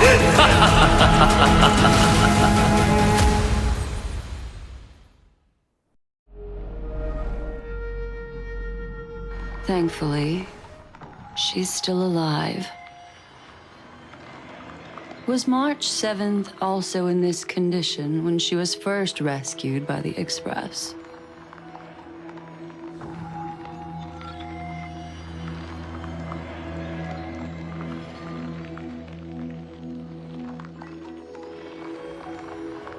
But she still woke up naturally. Looking on the bright side, that might happen this time as well.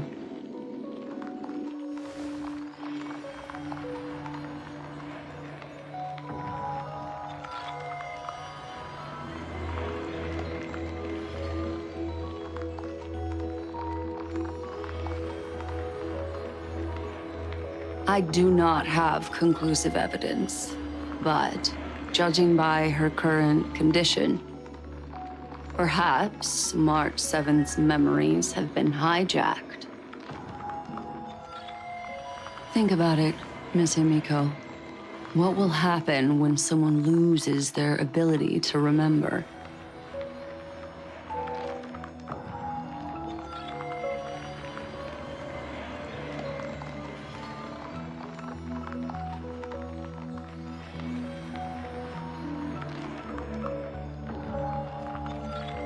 Unfortunately, short-term memory is an entirely different concept from the inability to remember.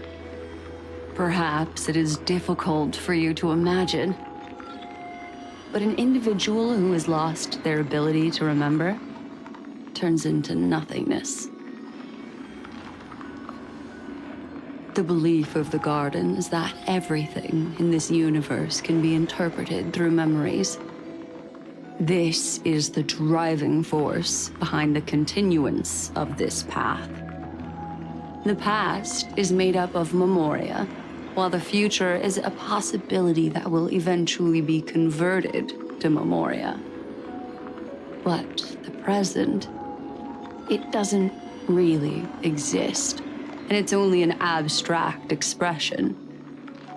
Therefore, when a person is affected by the path, and loses their ability to remember, their physical form will also be affected. These ice crystals are a manifestation of that.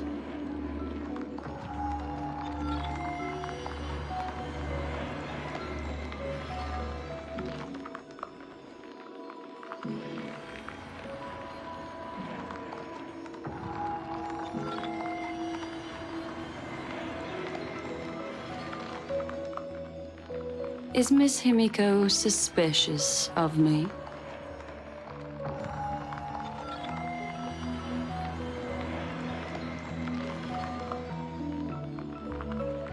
In other words, now is the time for me to prove my innocence.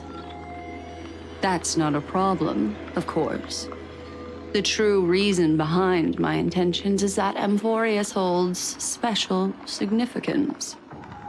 For some memo keepers of the garden with extremist views, it is a perfect example.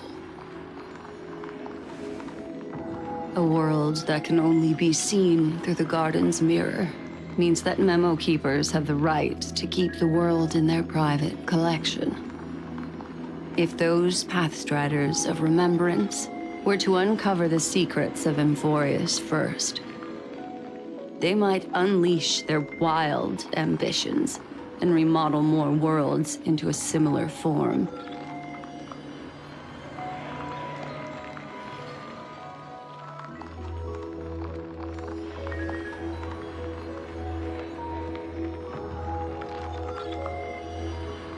I chose to remain quiet before, because I did not want to involve you in the garden's internal conflicts.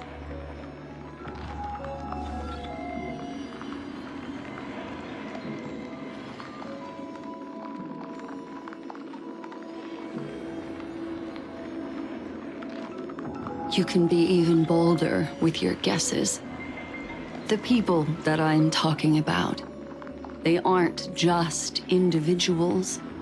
They are an organization that has already attached itself to the pinky finger of Fu Li.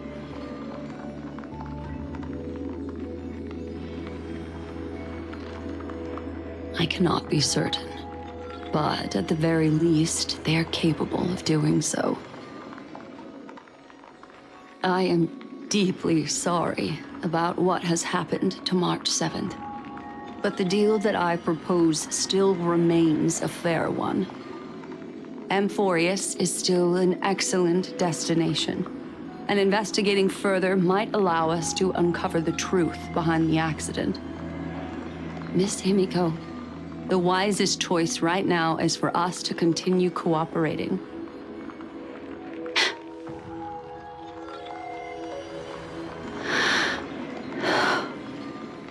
Let me take back a part of what I said just now, Miss Himiko. Although we indeed struck a deal, it seems like I have involved you in some unforeseen danger. Please accept my deepest apologies.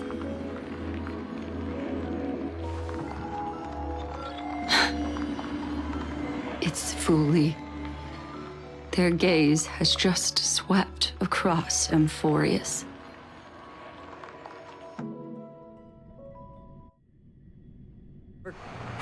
How interesting. I never expected a mere memo snatcher to be actually hiding so much inside her head. What's even more interesting is that the word Amphorius has appeared in her subconscious. This lady seems to be having fun. Is she usually like this? It's hard to explain. What are you two whispering about? Has it not occurred to you that I can hear everything clearly? Oh, please pardon me, Madam Herta. Would you mind sharing with us what you've discovered? The ones who need help are the Astral Express. You will have to put up with my methods, even if they are rather unconventional. Let's get back to the topic. By using the fourth mirror, I rummaged through the brain of this memo snatcher and learned a good deal.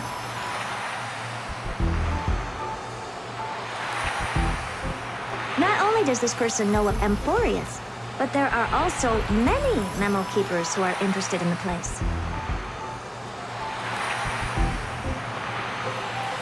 I searched through her consciousness and found the following terms: the Eternal Land, the Rejected Land, and the private collection of the Garden of Recollection. It seems like Miss Black Swan is indeed hiding some things from us.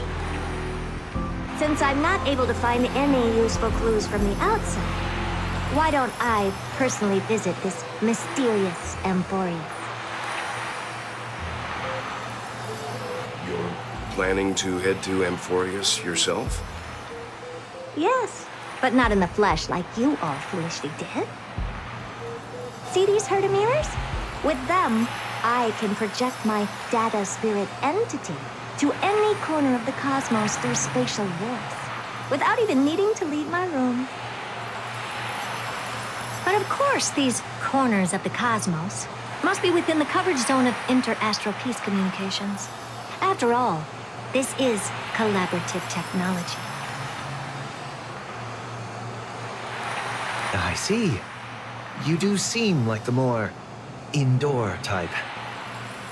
Although that star zone is not within the network of the IPC, the Express itself can serve as a signal station. Come, give me the astral chart coordinates. Then, sit back and enjoy the show.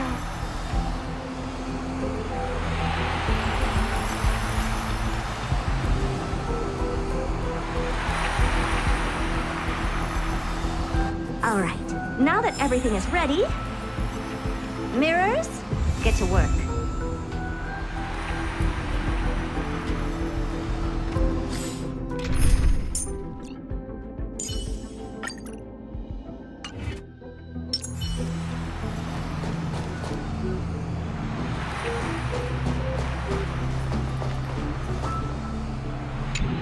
Thank you, Madam Herta. Companions are the lifeblood of the Astral Express. When things are settled, we will repay you for all your help. Well, this young man sure is courteous.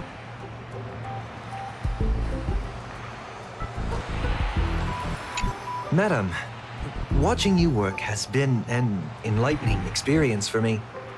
It's hard to imagine that an outstanding scholar like you could maintain such a relaxed manner most of the time. Your calm and collected nature is truly a trait that I should learn. This brat. Why does everything that comes out of his mouth sound so snarky?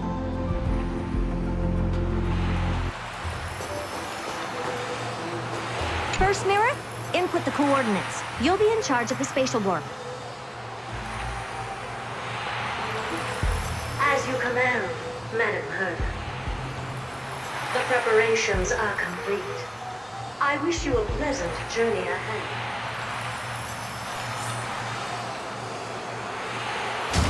Second mirror, prepare for the thought refraction. There's still some distance from the Astral Express to the Emphorius celestial body. You're in charge of sending me over. This time, raise the power to the maximum. Don't be stingy. Okay, I won't fail the mission, Madam Herta.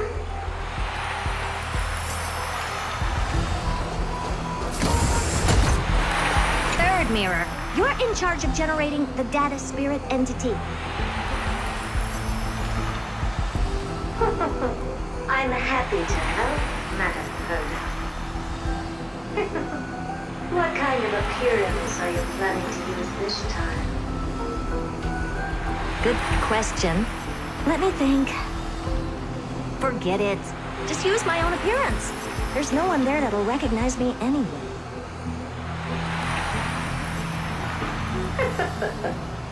As you wish.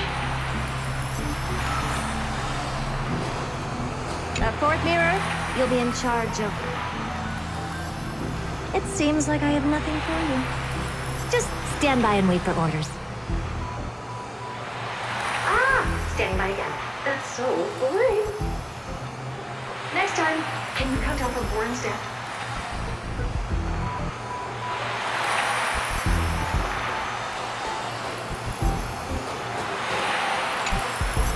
Preparation of the data spirit entity complete. Thought refraction at max power. Excellent. First mirror. Let's get going. Have a safe trip, Madam Herta. May your journey yield good results. Coordinates input complete. Preparing to activate spatial warp. Destination: unknown celestial body. Amphorius. Spatial warp countdown. 5, 4, 3, 2, 1. Warp activated.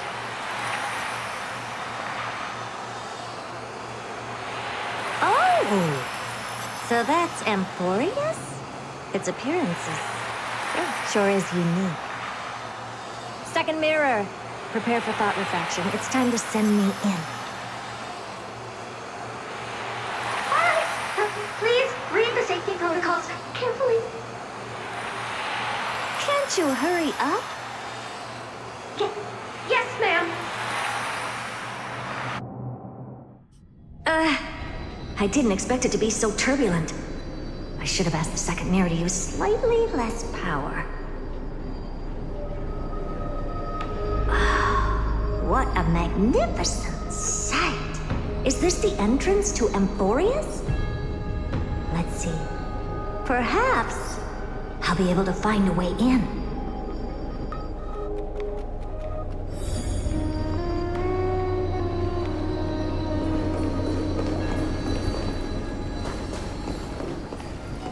Oh, I finally found your traces. How esteemed must you be for the great Herta to come out personally? When we return, get ready to become free labor for the simulated universe for the rest of your lives.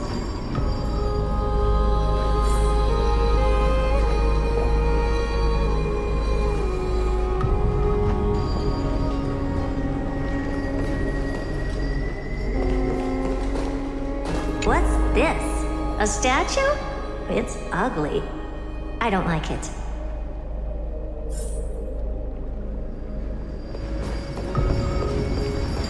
What's this? How creepy. Oh, it moves? Who are you trying to scare? It's either a projection or a fake. There doesn't seem to be much to take note of. Now then, how am I going to get into Amphorius?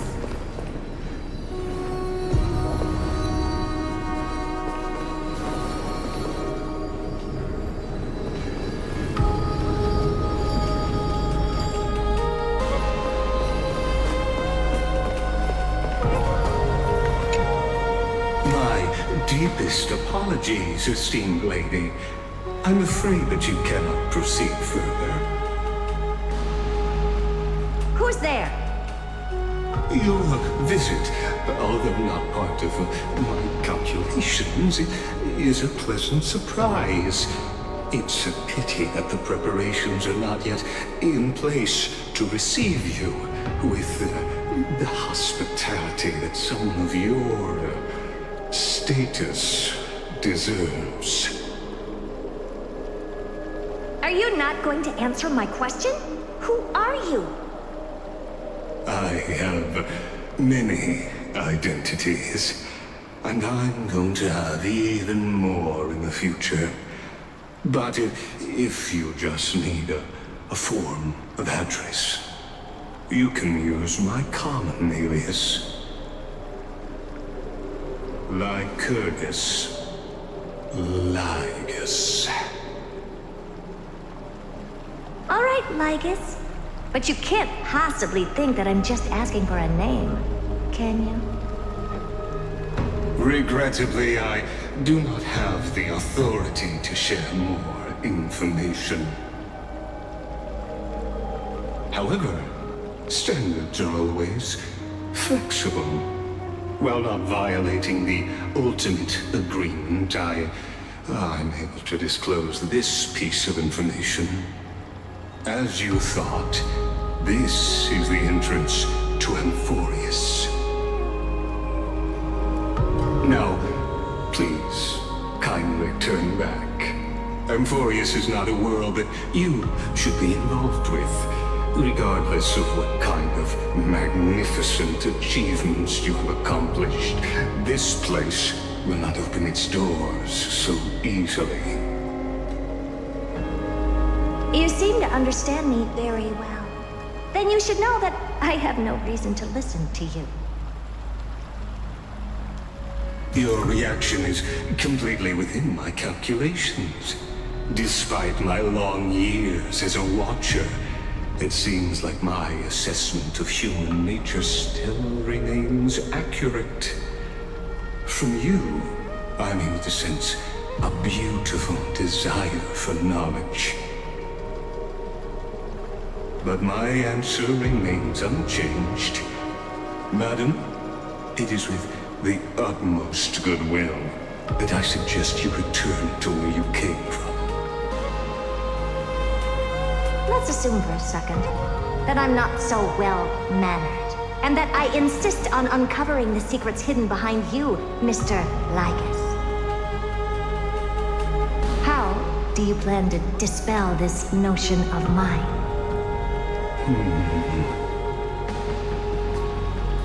Within the scope of the ultimate agreement, there are 178,244 logic chains at my disposal to convince you.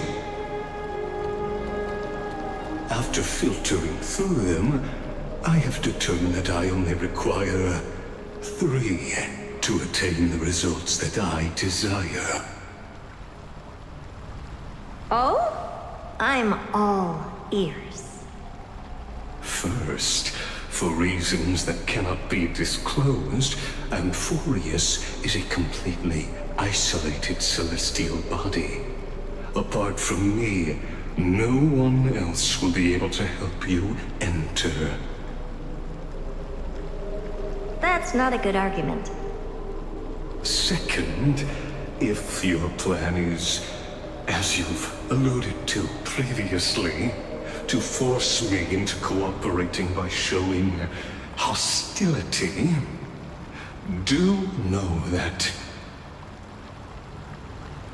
just like you, I have basked in the gaze of the erudition.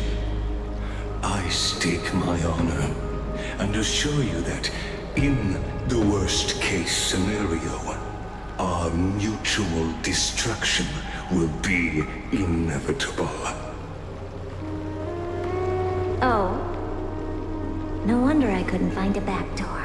When I did a scan of our surroundings, the safety protocols on you are comparable to Screwy's. How interesting. I assume that you still wish to hear the third logic chain. Of course. Why wouldn't I? Third, even if you exhaust all your means and find a way to break through,